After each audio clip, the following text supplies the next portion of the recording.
Halo semuanya, jadi perkenalkan nama aku Lailana Fitri, aku dari Fakultas Hukum Universitas Negeri Semarang, dan aku akan menjelaskan dan memberikan kelas geografi mengenai hidrosfer, dan bahasan lebih detailnya adalah bahasan mengenai siklus air. Oke, jadi kan air itu menjadi salah satu sumber daya alam yang penting bagi makhluk hidup di bumi ya khususnya, dan bahkan air disebut sebagai sumber kehidupan karena fungsi dan manfaatnya itu banyak dan besar sekali bagi kehidupan makhluk hidup.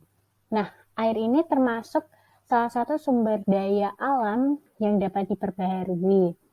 Ya, artinya jumlah air di bumi tidak akan pernah habis dan akan selalu ada. Jadi bakal ada terus gitu.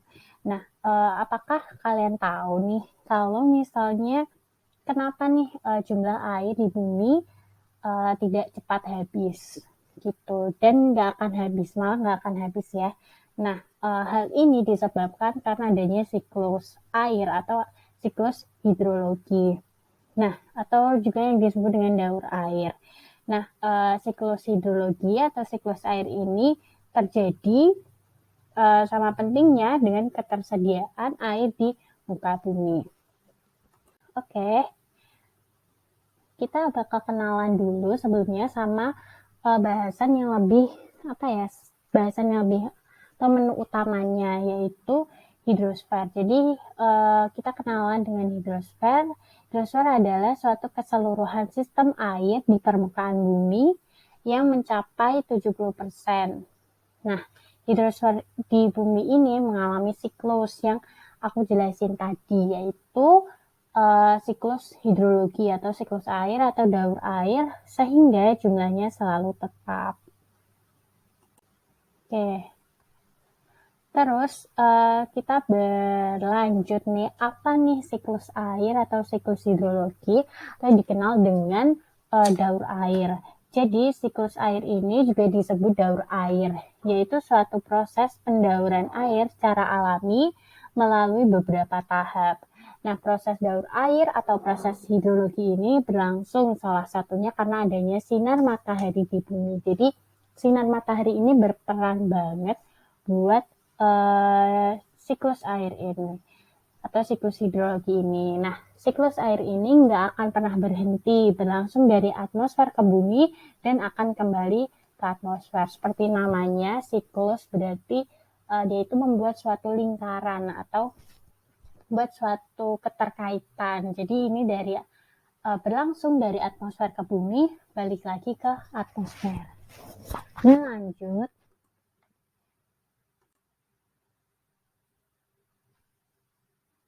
Nah, jadi ini aku bakal ngasih pemaparan tentang istilah-istilah dalam siklus hidrologi atau siklus air atau daur air. Pertama adalah evaporasi yang dikenal dengan penguapan air dari permukaan tanah atau air. Nah, kemudian juga ada transpirasi, yaitu penguapan air dari makhluk hidup. Dan juga ada evapotranspirasi, yaitu proses gabungan antara evaporasi dan transpirasi.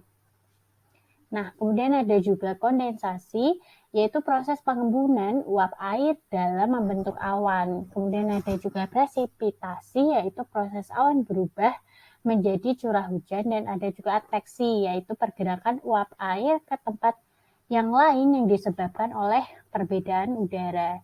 Jadi awan itu terbentuk dari proses evaporasi. Uap air yang berasal dari proses evaporasi ini dan transpirasi akan berubah menjadi awan dan akan berada di tempat yang tinggi karena terbawa oleh angin. Nah, pada tahap ini akan terjadi suatu kondensasi atau pengembunan. Nah, yang terjadi saat awan ini berada di tempat yang semakin tinggi, maka suhunya akan semakin rendah. Nah, kemudian awan akan mengalami pengembunan yang membentuk titik-titik air, terlebih karena awan sudah mengandung banyak uap air. Kemudian habis itu akan terjadi juga yang namanya presipitasi. Jadi presipitasi ini adalah hujannya itu sendiri. Jadi hujan itu kurang lebih diartikan sebagai presipitasi, yaitu saat proses saat titik-titik air dari awan jatuh ke bumi. Nah, hujan yang terjadi saat awan sudah menampung terlalu banyak air dan awan menjadi semakin besar. Saat awan tidak lagi mampu menampung air atau uap air, maka akan terjadi hujan atau hujan salju atau hujan es gitu. Terus yang selanjutnya lanjut ke part 2 dari istilah-istilahnya, yaitu ada sublimasi atau pengkristalan uap air menjadi kristal es, kemudian infiltrasi yaitu curah hujan yang mengalir ke dalam celah tanah, kemudian ada juga perkolasi yaitu air yang berlanjut mengalir dalam tanah menjadi air tanah karena adanya gaya gravitasi. Kemudian ada juga runoff, yaitu curah hujan yang mengalir di permukaan tanah. Oke, lanjut langsung ke siklus hidrologinya langsung. Jadi siklus hidrologi ini terbagi menjadi beberapa macam, ada siklus pendek, siklus sedang, dan siklus panjang. Yang pertama itu siklus pendek. Jadi siklus pendek ini diawali dari evaporasi air.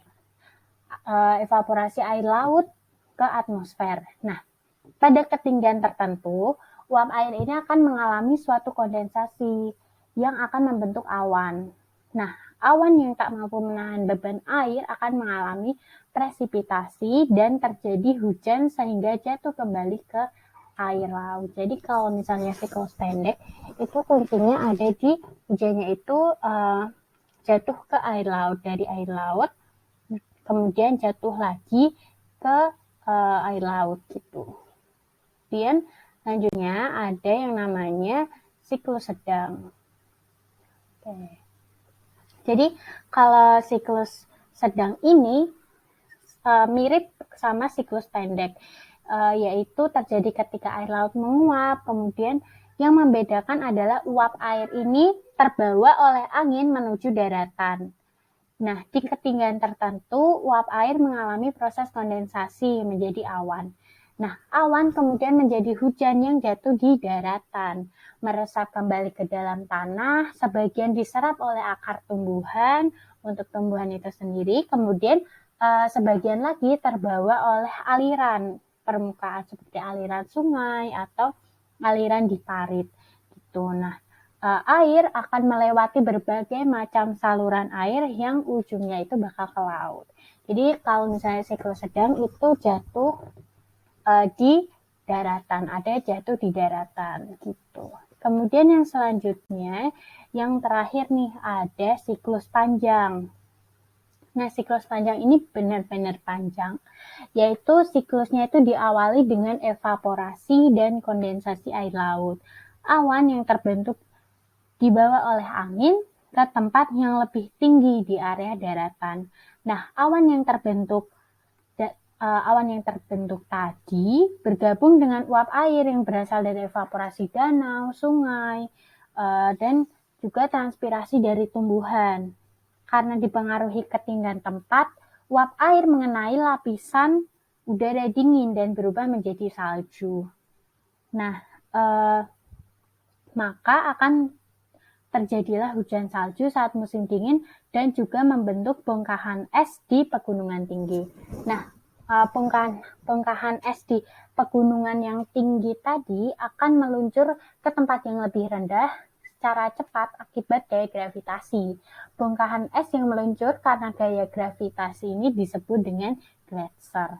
Nah, gletser yang terkena suhu tinggi akan mencair dan akan melalui juga perairan darat dan ujungnya juga kembali ke laut. Jadi yang membedakan kalau misalnya siklus pendek itu langsung jatuh ke laut, kalau siklus sedang jatuh ke daratan, kalau siklus panjang itu melalui suatu proses biasanya dikenal dengan salju atau es gitu. Oke, sekian penjelasan kelas hidrosfer khususnya membahas tentang siklus hidrologi. See you next time.